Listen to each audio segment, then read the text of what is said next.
Ayan, luto na yung ating ginataang gabi, kamote na violet, ito, langka, kaong na malalaki, yung malalaking kaong natunaw sa pagluto, malalaki yan ng sa lata yan eh. Tapos, syempre gata, condense, at condensed milk, and may konting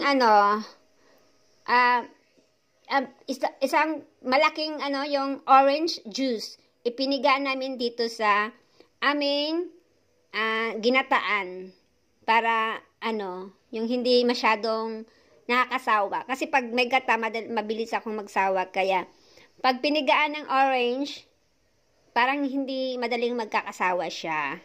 Kaya yon. Kain na tayo. Magbaon ako dito bukas sa work para aking merienda. Ayan. Normally may gabi, may kasaba. Pero dahil hindi kami nakabili ng kasaba today, ay kaong na lang sa lata na malalaki ang binili namin, yung ganito na kaong. Ayan, ganyan na kaong. Malalaki yan sa lata. Tapos, saging, ayoko ng saging, maliban kung hilaw na saging. Pero kung medyo hinog-hinog na, ayoko kasi maasim, may yung nangangasim sikmura ko. Kaya ayoko ng saging, kasaba lang ang pwede. Or young coconut. Pero dahil hindi kami nakabili ng young coconut, yan na lang kaong.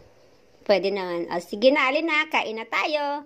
Ando na, may hinanda na ako dito sa aking table. Ayan.